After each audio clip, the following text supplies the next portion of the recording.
Hair transplant झाल्यावरती खूप लोकांना खाजवतं, झालेल्या ठिकाणी सुन्नपणा वाटतो. तर आजच्या या व्हिडिओमध्ये त्याचं नक्की कारण काय ते बघूया. मी आहे डॉक्टर नीरज भवान, बोर्ड सर्टिफाईड प्लास्टिक सर्जन, निर्मिती कॉस्मेटिक सर्जरी सेंटर, सांगली आणि कोल्हापूर. आता तुम्हाला माहिती असेलच, हेअर ट्रान्सप्लांट एक सर्जिकल प्रोसिजर आहे, ज्याच्यामध्ये आपण डोक्याच्या पाठीमागचे केस मुळापासून काढून मुळापासून पुढे लावतो. लावताना आपण त्या ठिकाणी एक छोटीशी निडलनी जखम करतो आणि जो काही ग्राफ्ट असेल तो आपण इन्सर्ट करतो. म्हणजे त्या ठिकाणी जखम होते आणि पुढे जसा वेळ जातो तसं ती जखम भरायला लागते. तेव्हा साहजिकच निसर्गत्वाने किंवा नैसर्गिक प्रक्रियेने ज्या वेळेला जखम भरत असते त्यावेळेला त्या ठिकाणी जरासं खाजवतं. त्यामुळे हेअर ट्रान्सप्लांटनंतर पहिल्या 4 दिवसाच्या पुढं साधारण 1 महिन्यापर्यंत जरासं खाजवणं, इचिंग होणं, खाजवायची इच्छा होणं हे टोटली नॉर्मल आहे. कारण की ही जखम भरण्याची किंवा वूंड हिलिंगचा प्रोसेसचा एक पार्ट आहे. जर तुम्हाला खूप जास्त खाजवत असेल तर त्यावेळेला आपण काही अँटीहिस्टॅमिनिक किंवा त्याच्यासाठीचं मेडिकेशन आपण देऊ शकतो.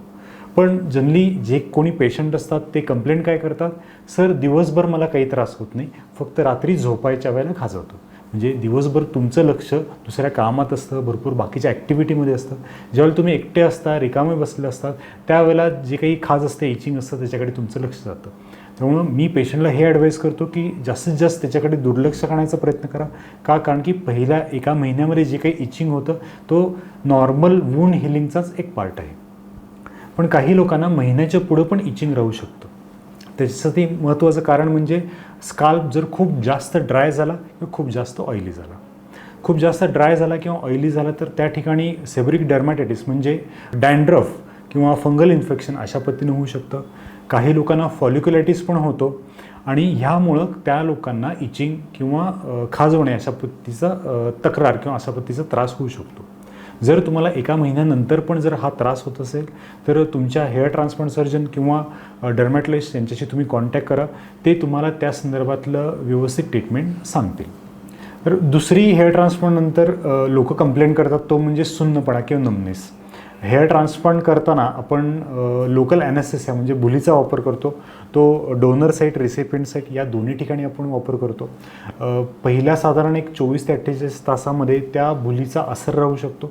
त्यामुळे तुम्हाला नमनेस किंवा सुन्नपणा किंवा साधारण डोक्यावरती वजन ठेवल्यासारखं वाटणं किंवा हेल्मेट घातल्यासारखं वाटणं अशा पद्धतीच्या तक्रारी पेशंट अनेकदा देतात.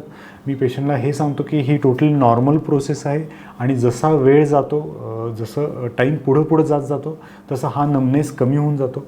काही लोकांना हे जे काही नमनेस आहे, हे जे काही इचिंग आहे, जरासं एक पिन आणि निडल सेन्सेशन म्हणतात, म्हणजे टोचल्यासारखं वाटणं, हे पण काही वेळेला राहू शकतं. कधी काही लोकांना महिना 1.5 महिन्यासाठी पण राहू शकतं. ही टोटली नॉर्मल गोष्ट आहे. जसं आपण हेअर ट्रान्सप्लांट तुम्हाला म्हटलं मी एक सर्जिकल प्रोसिजर आहे, ज्याच्यामध्ये आपण जखम करतो आणि जखम भरताना बॉडी त्याला एक रिॲक्शन देते.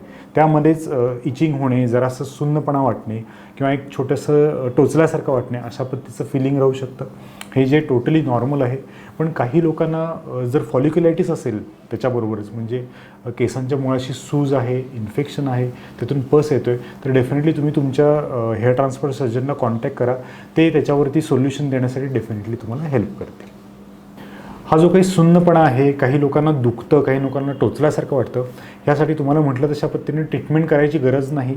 पण काही लोकांना जर रात्री झोप येत नसेल, खूप जास्त सहन होण्याच्या पलीकडे जर वेदना होत असतील तर त्या लोकांसाठी आम्ही काही अँटीहिस्टॅमिनिक म्हणजे सेट्रिझिनसारख्या टॅबलेट देतो. पण काही जणांना न्यूरोजेनिक पेन असतं, म्हणजे जे काही आपण हेअर ट्रान्सप्लांट करतो, एस्पेशली डोनर साईटमध्ये, एक्सटेन्सिव्ह डोनर साईटमधले आपण ग्राफ्ट काढल्यानंतर त्या ज्या काही नसा असतात, नर्व एंड असतात, ते हिलिंग होताना त्यामध्ये दुखणे, ओढल्यासारखं वाटणं किंवा टोचल्यासारखं वाटणं अशा पद्धतीचे काही त्रास होऊ शकतात. मग अशा वेळेला आपण काही न्यूरोमॉड्युलेटर्स, गॅबॅपेंटिन असेल तर अशा पद्धतीच्या मेडिसिनचा पण आपण याच्यामध्ये वापर करू शकतो. पण सर्वसाधारणपणे 1 ते 1.5 महिन्यामध्ये ह्या सगळ्या जे काही तक्रारी आहेत, या कंप्लेंट आहेत, ह्या पेशंटच्या कमी होऊन जातात.